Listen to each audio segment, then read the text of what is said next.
ക്രിക്കറ്റുമായി ബന്ധപ്പെട്ട് ഇന്ന് പുറത്തു വന്നിരിക്കുന്ന പ്രധാന വാർത്തകളാണ് ഈ വീഡിയോയിലൂടെ നമ്മൾ കാണാൻ പോകുന്നത്.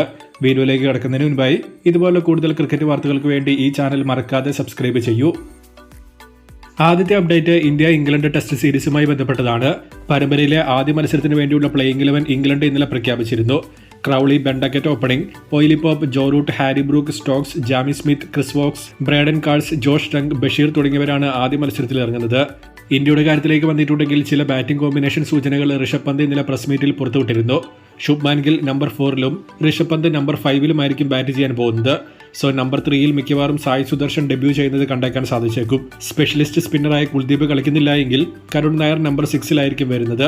അതല്ല ഠാക്കൂർ, കുൽദീപ് തുടങ്ങി രണ്ടുപേരും 11-ലേക്ക് വന്നാലായിരിക്കും നമ്പർ 3 ആർക്ക് പോകും എന്ന കൺഫ്യൂഷൻ ഉണ്ടാവുക.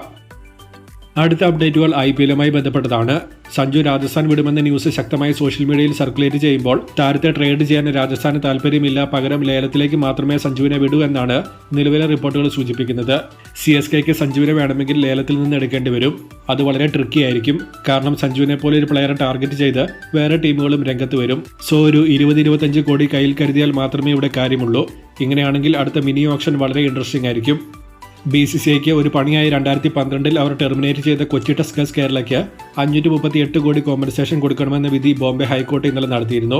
2015-ൽ തന്നെ ഈ കോമ്പൻസേഷൻ കൊച്ചിക്ക് അനുവദിച്ചിരുന്നു. പക്ഷേ അതിനെ ചലഞ്ച് ചെയ്തുകൊണ്ട് പിന്നെയും ഹൈക്കോടതിയിലേക്ക് BCCI പോയി. ഒടുവിൽ 10 വർഷത്തിന് ശേഷമാണ് കൊച്ചിക്ക് ഫേവറായി വീണ്ടും വിധി വന്നിരിക്കുന്നത്. ഡെക്കാൻ ചാർജേഴ്സിന് ഇതുപോലെ ഇൻട്രസ്റ്റ് അടക്കം 4800 കോടി കോമ്പൻസേഷൻ കൊടുക്കണം എന്ന വിധി 2020-ൽ വന്നിരുന്നു. അതിന് ഇതുപോലെ തന്നെ BCCI ചലഞ്ച് ചെയ്ത് BCCIക്ക് ഫേവറായ കേസ് വന്നിരുന്നു. പക്ഷേ കൊച്ചിയുടെ കാര്യത്തിൽ അത് നടന്നില്ല.